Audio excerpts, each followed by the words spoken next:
Hello guys, welcome to my channel code without complexity. आज हम solve करेंगे LeetCode का क्वेश्चन नंबर 38, काउंट एंड से।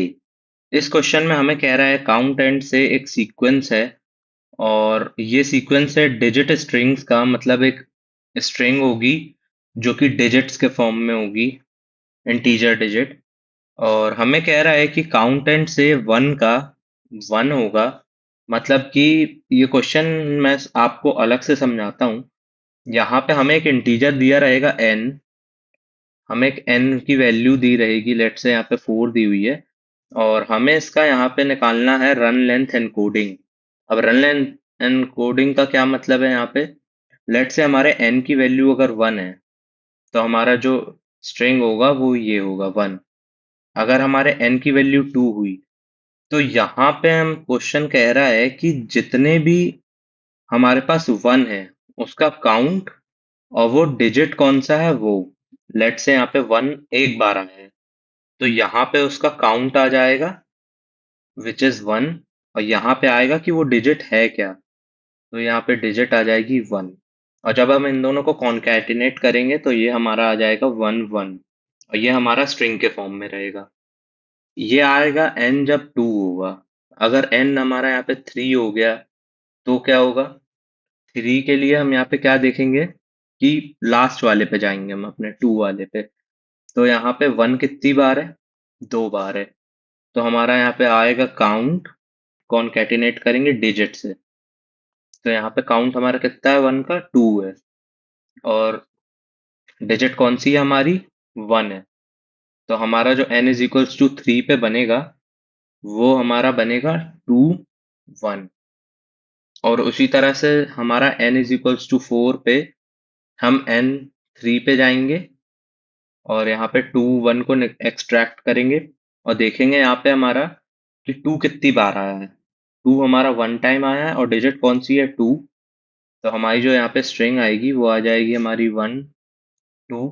और क्योंकि अभी हमारी खत्म नहीं हुई है स्ट्रिंग, इसलिए यहाँ पे अब हम इसको भी अलग से ब्रेक करेंगे। तो हमारा यहाँ 1 कितनी बार आया है? 1 टाइम आया है, और हमारी डिजिट कौन सी है? 1।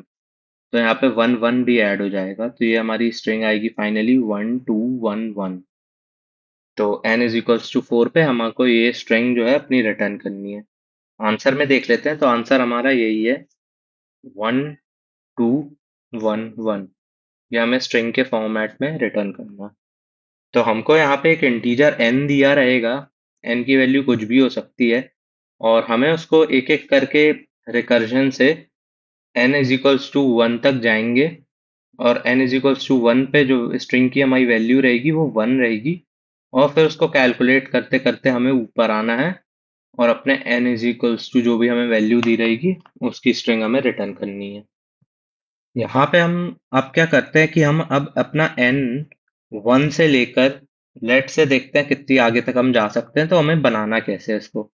सबसे पहले n इज इक्वल्स टू 1 पे तो हमारी स्ट्रिंग 1 ही रहेगी, और फिर उसके बाद हमारी n इज इक्वल्स टू 2 पे जो हमारी स्ट्रिंग होगी वो हम अपने प्रीवियस पे जाएंगे, और देखेंगे कि 1 कितनी बार आया है। 1 हमारा यहाँ पे 1 टाइम आया है, और डिजिट कौन सी थी? यहाँ पे 1 थी।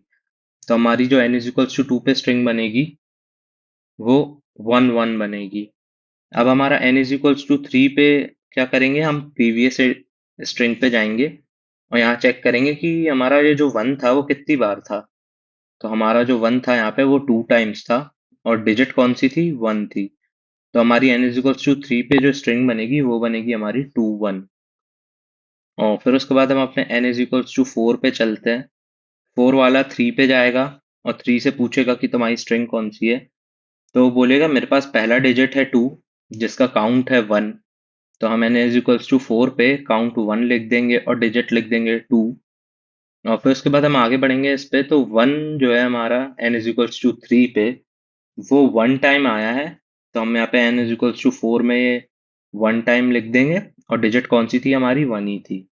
तो ये हमारे n इज इक्वल्स टू 4 पे आ गया। अब हम n इज इक्वल्स टू 5 पे निकालें, तो ये फिर से 4 पे जाएगा, पूछेगा 1 कितनी बार आया। तो 1 आया 1 टाइम, और डिजिट कौन सी थी? 1। और फिर 2 आया 1 टाइम, और डिजिट कौन सी थी? 2। फिर यहाँ पे 1 आया 2 टाइम्स, तो यहाँ पे 2 आ जाएगा और डिजिट कौन सी थी, 1 थी। तो n इज इक्वल्स टू 5 पे हमारी ये स्ट्रिंग बनेगी। और फिर उसके बाद हम यहाँ पे n इज इक्वल्स टू 6 पे आएंगे। 6 वाला 5 से पूछेगा, तो हमारे n इज इक्वल्स टू 6 की क्या स्ट्रिंग बनेगी। 1 हमारा कितना 3 टाइम्स आया है, तो 3 टाइम्स 1। 2 हमारा 2 टाइम्स आया है, तो 2 टाइम्स 2। और 1 हमारा यहाँ पे 1 टाइम आया है, तो 1 टाइम 1। ये हमारी n इज इक्वल्स टू 6 पे बनेगी स्ट्रिंग।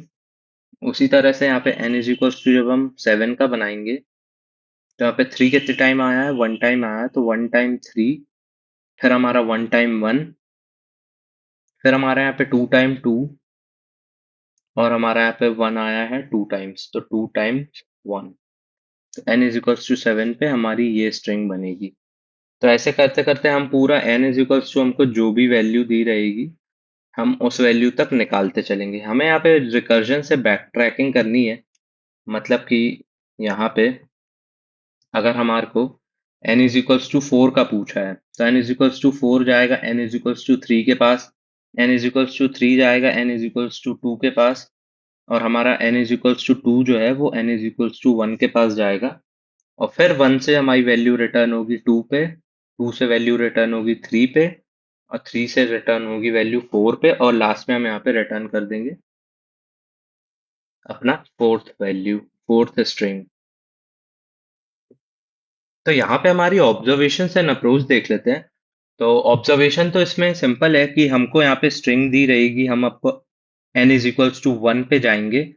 और हमें यहाँ पे दो ठो वेरिएबल लेने पड़ेंगे। एक तो हम काउंट नाम से वेरिएबल लेंगे जिसपे हम अपने कैरेक्टर का काउंट स्टोर करेंगे, और एक कैरेक्टर नाम से ch नाम से कैरेक्टर वाला ले लेंगे वेरिएबल, जिसमें हम अपना करंट कैरेक्टर स्टोर कर लेंगे। और फिर उसके बाद हम डायरेक्टली फॉर लूप लगा के यहाँ पे अपने ch के लिए कैलकुलेट कर लेंगे कि काउंट की हमारी वैल्यू कितनी आई है। और जैसे ही हमको काउंट की वैल्यू आ जाएगी, तो हम यहाँ पे एक स्ट्रिंग बना लेंगे, स्ट्रिंग स्ट्रिंग बना लेंगे यहाँ पे। और फिर उसके बाद हम दोनों को अपने काउंट को पहले रखेंगे, और फिर कॉनकैटिनेट कर देंगे उसको अपने ये ch से, यानी कि कैरेक्टर हमारी कौन सी डिजिट है। तो ये हमारी अप्रोच रहेगी। और फिर लास्ट में हम इसको रिटर्न कर देंगे, रिटर्न स्ट्रिंग। तो इसका हम यहाँ पे अगर सूडो कोड देखें, तो सूडो कोड में हम क्या करेंगे, हम यहाँ पे रिकर्जन कॉल कर रहे हैं। तो सबसे पहले तो हमारा एक फंक्शन हो जाएगा, फंक्शन func नाम से ले लेते हैं। और यहाँ पे n पास कर देंगे हम यहाँ पे। और हम यहाँ पे एक बेस कंडीशन डाल देंगे कि इफ अगर हमारा n 1 के बराबर हो गया, तो उस कंडीशन में हम यहाँ पे रिटर्न कर देंगे अपनी स्ट्रिंग 1। क्योंकि हम यहाँ पे बैक ट्रैक करते हुए जा रहे हैं बिल्कुल n इज इक्वल्स टू जब तक 1 नहीं आ जाता, इसलिए हमें यहाँ पे बेस कंडीशन डालना ज़रूरी है। और फिर उसके बाद हम यहाँ पे क्या करेंगे कि अपनी एक स्ट्रिंग बना लेंगे, स्ट्रिंग, इसका नाम दे देते हैं से। और ये हमारा जो है, हम यहाँ पे इसको फिर से फंक्शन कॉल कर देंगे, और इस बार वैल्यू n-1 तक भेज देंगे। क्योंकि हम पहले 4 पे थे तो हम 3 पे गए, 3 पे थे तो हम फिर 2 पे गए। तो उसके लिए हमें क्या करना पड़ेगा, पहले ही हमें यहाँ पे फंक्शन कॉल कर देना पड़ेगा n-1 से। तो हमने यहाँ पे फंक्शन कॉल कर दिया n-1 से। अब हमको यहाँ पे एक और स्ट्रिंग बना लेंगे, लेट्स से स्ट्रिंग बना ली s। हमने यहाँ पे कोई भी स्ट्रिंग बना ली, जिसमें हम अपनी चीज़ें कॉन्कैटिनेट करके, यानी हम अपना काउंट और डिजिट कॉन्कैटिनेट करके स्टोर करेंगे, और लास्ट में इसी को रिटर्न भी कर देंगे। तो हम यहाँ पे डायरेक्टली अपना फॉर लूप चलाते हैं।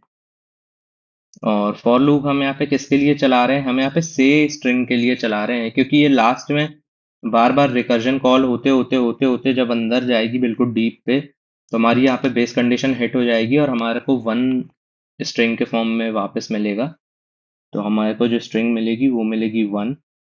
तो अब हम इसको रिटर्न करेंगे, तो हमारी ये जो 1 है वो यहाँ पे प्रोसेस होगी n इज इक्वल्स टू 2 पे। n इज इक्वल्स टू 2 पे 1 स्ट्रिंग प्रोसेस होगी। तो हमारी स्ट्रिंग कैसे प्रोसेस होगी, लेट से हम यहाँ पे अभी 1 ना लेके कोई बड़ी स्ट्रिंग ले लेते हैं। हमने लेट से ले लिया 1 2 1 1, ये हमने स्ट्रिंग ले लिया। अब हमें इसको क्वेश्चन में प्रोसेस करना है। तो सबसे पहले हमने एक एस नाम से स्ट्रिंग बना ली जिसमें हम कॉन्केटिनेट करेंगे अपने काउंट को और डिजिट को। तो हम यहाँ पे फॉर इंट आई से चालू करेंगे जो कि 0 से चलेगा और ये हमारी स्ट्रिंग हो जाएगी से। लेट से हमें रिटर्न होके ये मिल के आई है से।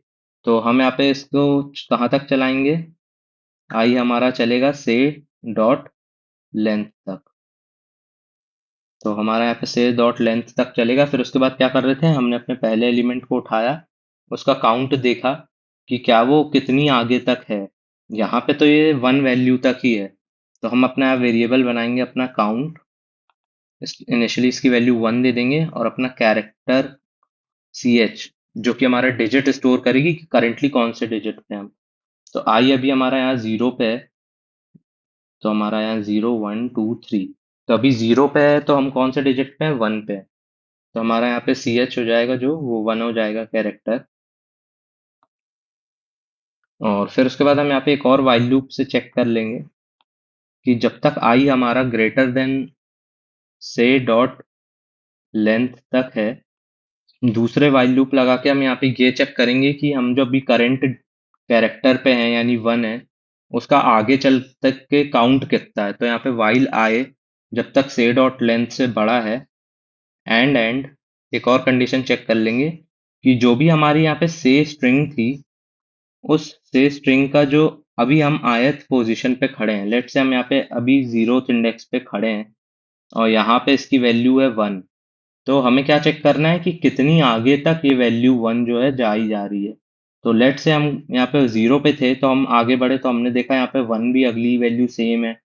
फिर हम अपने आगे बढ़ जाएंगे, हमने काउंट यहाँ पे बढ़ा दिया, फिर हमने देखा 1 भी सेम है, फिर आगे बढ़े, फिर देखा 1 सेम है। तो यहाँ पे हमारा काउंट जो है वो हमें 4 मिलना चाहिए। तो हमें ऐसे काउंट बढ़ाने के लिए यहाँ पे, तो उसके लिए हम यहाँ पे कंडीशन लगा देंगे कि से की जब अब करेंट इंडेक्स पे जो वैल्यू है वो उसके नेक्स्ट इंडेक्स से भी सेम होनी चाहिए। तब तक हमारा ये जो है वाइल लूप तब तक हमारा जो है ये वाइल लूप चलेगा। और हमारा वाइल लूप चलेगा तो क्या करेंगे, हम अपने आई को इंक्रीमेंट कर देंगे और अपना काउंट बढ़ा देंगे। जैसे ही हमारा ये वाइल लूप ब्रेक होगा यानी कि अब यहाँ पे अगली वैल्यू जो है वो इसके सेम नहीं है, तो उस कंडीशन में हम क्या करेंगे, यहाँ पे अब अपने ये जो हमने स्ट्रिंग एस बनाई थी इसमें कॉन्कैटिनेट कर देते हैं। तो हम यहाँ पे स्ट्रिंग एस में क्या करेंगे, S is equals to count को अपने हम स्ट्रिंग में कन्वर्ट कर लेंगे और दोनों को हम कॉन्कैटिनेट कर देंगे। कॉन्कैटिनेट करने के लिए हम यहाँ पे एडिशन का इस्तेमाल करते हैं सी प्लस प्लस में, और जावा में हम स्ट्रिंग बिल्डर का यूज़ करेंगे तो वहाँ पे हम अपेंड कर देंगे। और फिर यहाँ पे हम अपना कैरेक्टर स्टोर कर देंगे। और लास्टली जब हम अपने आई वाले फॉर लूप से निकलेंगे बाहर, ये वाले मेन फॉर लूप से, तो हम लास्ट में यहाँ रिटर्न कर देंगे अपना जो हमने एस स्ट्रिंग बनाई थी वो। चलिए अब हम इसका लीड कोड में कोड कर लेते हैं। जावा में मैं कोड करूंगा, सी प्लस प्लस का कोड आपको कमेंट सेक्शन में मिल जाएगा। चलिए अब हम यहाँ पे जावा में कोड कर लेते हैं। तो सबसे पहले हम अपने इसी फंक्शन को रिकर्जन पे कॉल करेंगे। तो बेस कंडीशन लिख लेते हैं कि इफ हमारा अगर n 1 तक पहुंच जाएगा तो उस कंडीशन में हम अपना स्ट्रिंग रिटर्न कर देंगे 1 की। और फिर उसके बाद हम यहाँ पे अपना एक स्ट्रिंग बना लेंगे सी नाम से, जिसमें हम अपना सेम फंक्शन यही वाला कॉल कर देंगे जब तक उसके n की वैल्यू जो है 1 तक ना चली जाए। तो हम यहाँ पे डिक्रीमेंट कर देंगे उस n की वैल्यू और भेज देंगे। फिर उसके बाद हम एक स्ट्रिंग बिल्डर बना लेते हैं जिसमें हम अपना s नाम से बना लेंगे, जो कि हम लास्ट में रिटर्न भी इसी को करेंगे और इसी में कॉन्कैटिनेट भी कर देंगे। तो स्ट्रिंग बिल्डर फिर अपना फॉर लूप से आइटरेट करते हैं सेम में। तो आई 0 से चलेगा, आई कहाँ तक जाएगा, से डॉट लेंथ तक जाएगा, आई प्लस प्लस। यहाँ पे एक इंट काउंट नाम से वेरिएबल बना लेते हैं जिसकी वैल्यू 1 से चालू होगी। और हमें यहाँ पे अपना कैरेक्टर को जिस भी करंट इंडेक्स पे खड़े हैं, हम उस कैरेक्टर को अलग से स्टोर करने की जरूरत नहीं है जावा में। हम से डॉट कैरेट आई करके ही यूज कर लेंगे। तो वाइल यहाँ पे अपना काउंट देख लेते हैं कितना है। तो आई हमको यहाँ पे बेस कंडीशन वो डालनी पड़ेगी कि आउट ऑफ बाउंड ना हो जाए। तो ये से डॉट लेंथ -1 से छोटा ही रहना चाहिए, तब तक जाएगा। और हम यहाँ पे चेक कर लेंगे कि से कि अभी हम जिस भी इंडेक्स पर खड़े हैं कैरेट आई, वो क्या उसके अगले इंडेक्स पे यानी कि से डॉट कैर एट i+1 के बराबर है क्या, ये अगर दोनों सेम है तो हम उसके इसमें काउंट को इंक्रीमेंट कर देंगे और अपने आई को भी इंक्रीमेंट कर देंगे। और फिर उसके बाद हम यहाँ पे अपना कॉन्केटिनेट कर देते हैं, तो एस डॉट अपेंड अपना काउंट अपेंड कर दिया और फिर उसके बाद हम यहाँ पे जो भी हमारी डिजिट थी तो कैर एट आई था हमारा किसका, से का। तो हम जिस भी इंडेक्स पे खड़े थे उसका कैरेक्टर स्टोर हो जाएगा और लास्टली हम यहाँ पे रिटर्न कर देंगे अपना S dot to string method use करते हैं क्योंकि इस हम यहाँ पे अपना स्ट्रिंग बिल्डर यूज कर रहे हैं। तो रन करके देख लेते हैं।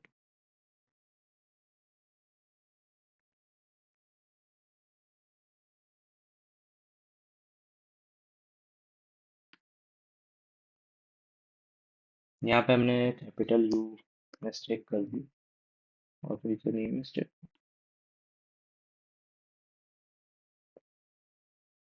तो एग्जांपल टेस्ट केसेस चल गए हैं, सबमिट करके देख लेते हैं।